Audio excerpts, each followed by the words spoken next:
Vamos a otros temas. Luego de 13 años, la rotonda de Plaza Italia ahora vuelve a lucir en su totalidad con pasto. Esto en el marco de los trabajos de recuperación de espacios públicos en el sector. Una medida que también se está desarrollando en otros barrios del centro de Santiago.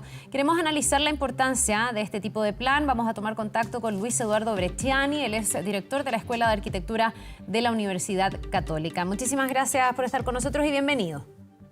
Un gusto, Carla, estar con ustedes. A ver, partamos hablando de lo que está pasando con la Plaza Italia, con este plan. La alcaldesa de Providencia ha explicado que aquí se está poniendo un pasto de baja necesidad hídrica también, porque tiene que ver con lo que estamos viviendo en materia de crisis hídrica, etcétera. ¿Qué le parece a usted que se haga esta recuperación partiendo por un símbolo de nuestra ciudad, de nuestro país incluso, que se vio tan fuertemente azotado después del estallido social? La verdad que siempre es una buena noticia para la ciudad cuando se producen procesos de recuperación y los barrios van tomando nuevamente la cara de la normalidad. Eso es bueno para los comerciantes, es bueno para los residentes, pero también bueno en general para la ciudad. Pero tampoco podemos desconocer que Plaza Italia, Plaza Baquedano, como le queramos decir, es un lugar, como tú bien has dicho, Carla, es un lugar tremendamente simbólico, no solamente para los vecinos y residentes de Providencia, sino para toda la ciudad de Santiago y, por qué no decirlo, para todo Chile en general. De ahí que este proceso de recuperación más bien hay que mirarlo como una especie de transición, una transición para que en un debate mucho más participativo y más metropolitano podamos debatir en el mediano plazo cuál es el destino final de este lugar, que requiere una remodelación importante para transformarse en algo más que simplemente un espacio verde, sino que también es un espacio a escala metropolitana que acoja de mejor manera todas las expresiones tanto representativas de la cultura, de los encuentros, de las celebraciones, pero también, por qué no decirlo, de las formas civilizadas de protesta. Ya, hay ahí un proyecto que quedó trunco, ¿no? Y que hoy día lo está tratando de revitalizar el gobernador metropolitano, que ha sido súper insistente en este tema, que es esta explanada en este eje Alameda-Providencia, digamos, que es todo un desarrollo urbano en el lugar, que de hecho ganó un concurso que se iba a hacer y finalmente quedó paralizado. Lo que propone ese plan en lo que hoy día es Plaza Italia o Plaza Baquedano es como una gran explanada donde precisamente la gente se pueda mover y no haya este tránsito circulando. ¿Esa sería una buena solución? Claro que es una buena solución. La actual rotonda, que entre comillas no funciona como rotonda, o plaza con este pasto que más bien representa un poco la imagen de la Plaza Italia, luego Plaza Baquedano de la década de los 20 del siglo pasado, era más bien un punto de carácter residencial del final de la ciudad. Hoy día este lugar tiene una característica radicalmente distinta y por eso que tiene que ser repensado y rediseñado.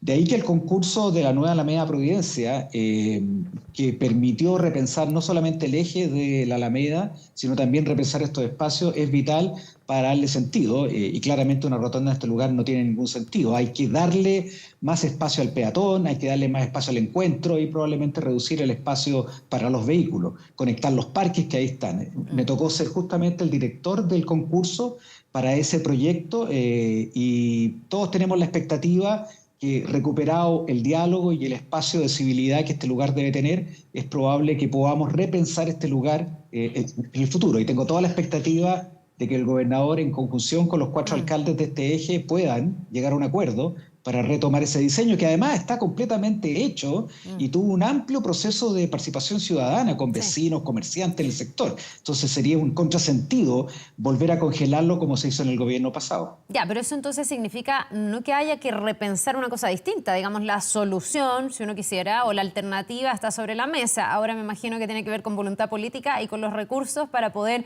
realmente llevarlo a cabo y que esto exista y que reemplace definitivamente a Plaza Italia. Ya existe un proyecto, se le pueden hacer ajustes como todo proyecto, hay que llegar a acuerdos con los alcaldes. Aquí este sector está en la Comuna de Providencia, pero básicamente es el punto de ingreso al centro de Santiago. Y hay que llegar a acuerdos en el diseño, pero fundamentalmente en colocar recursos más allá de los municipios. Esto requiere una visión metropolitana y en ese sentido estoy convencido que este es un proyecto que tiene que ser más bien liderado fuertemente por la gobernación. ¿Y esto se dificultó o en el fondo hoy día es más necesario que antes remodelar la Plaza Italia después del estallido social? Porque hay algunos, porque este proyecto es anterior, algunos podrán decir no, mira, antes del estallido social ya era necesario y a lo mejor el estallido social lo hizo más urgente porque se necesita un espacio donde la gente se pueda manifestar, pero otros también dirán, no, porque en el fondo hacer una explanada ahí es casi hacer una invitación a que se vengan a manifestar todos los días, que es lo que tiene a algunos residentes bien cansados y a algunos locatarios también bien cansados. La identidad de los lugares supera los diseños. Este lugar históricamente ha tenido esa imagen, es un lugar de celebración de triunfos deportivos, es un lugar de fiesta ciudadana, es un lugar de encuentros deportivos. No hay manera, independiente del diseño, que el destino y el simbolismo que tiene este lugar cambie. Ya está instalado en la mente de todos los santiaguinos y, por qué no decirlo, insisto, de todo Chile, cuál es su destino. Por lo tanto, lo que hay que hacer es más bien darle un diseño para acoger de buena manera ese destino. Claramente esto tiene que ir acompañado con las medidas que garanticen que este espacio de carácter ciudadano presente las condiciones también para hacerlo habitable para sus vecinos y los comerciantes. Y por lo tanto no tiene que ver con el diseño, tendrá que ver más bien con el orden público y con las reglas del juego y la convivencia. Pero es evidente que este lugar requiere un cambio. Podrá hoy día mantenerse un cierto estado de normalidad, pero es evidente que en los próximos años tendremos nuevas celebraciones y nuevas actividades en este lugar, distintas probablemente a las que hemos tenido en el pasado, pero que requerirán mucho más espacio. Y no podemos estar remodelando, no podemos estar remodelando esta plaza permanentemente. Sí, ahora, no es el único espacio que se vio afectado por el estallido social y ha habido otros espacios que se han visto afectados por otro tipo de fenómenos. Hoy día estamos con planes de recuperación de barrios, por ejemplo, por el comercio ambulante. Hay lugares donde hay recuperación de barrios por los rayados que quedaron después del estallido social o antes, porque la verdad es que los rayados han estado siempre. ¿Hasta qué punto, y esto es como medio, me imagino, filosófico, lo deben discutir ustedes en el momento de pensar las ciudades y cómo habitamos los espacios?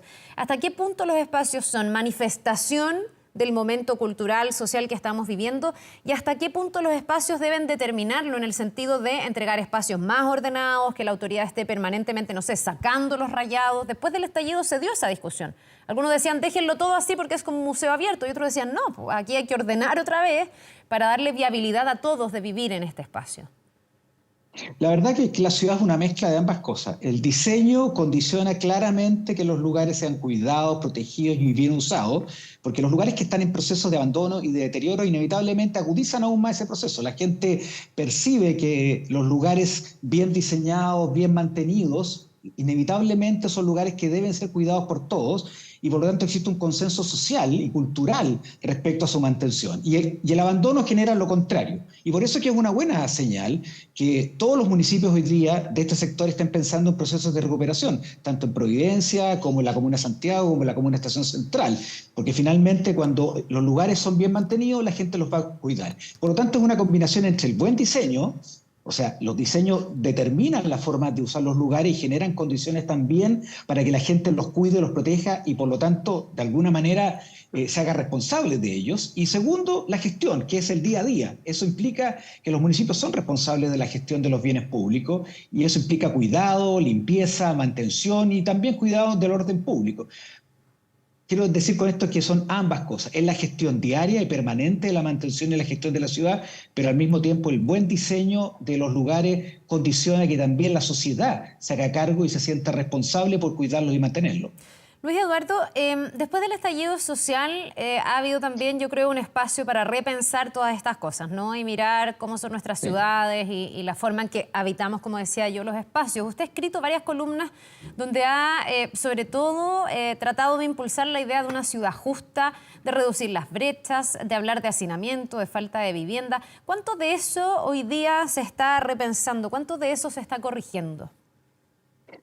Quizá para todos fue visible el proceso que ocurrió en los centros urbanos donde estamos comentando ahora, pero es evidente que mucho antes del estallido social las brechas en calidad de espacios públicos, abandono y deterioro eran altísimas en prácticamente un tercio de la ciudad de Santiago.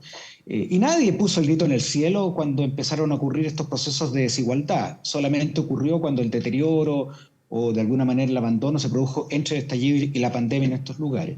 De esa forma, yo me atrevería a decir que el estallido social colocó sobre la mesa más bien la discusión respecto a lo cotidiano. Puede ser que los grandes debates estén en los temas constitucionales, en los temas de la salud o en las brechas económicas, pero es evidente que mucho del malestar ciudadano que a veces se acumula en la ciudad tiene que ver con la vida diaria, tiene que ver con el espacio público, tiene que ver con las viviendas, tiene que ver con el acceso a transporte y equipamiento, y por lo menos lo que pensamos es que si el día a día, si lo cotidiano es tremendamente desigual, está en proceso de deterioro, ahí se incuba de alguna forma un cierto malestar social que hay que reparar.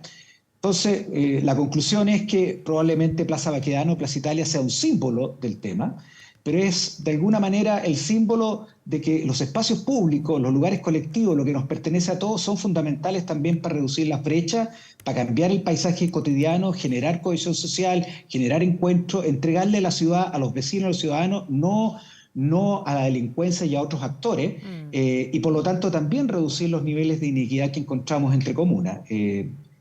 De alguna manera, este debate colocó al espacio público también al centro de las discusiones sociales como había estado en otras materias.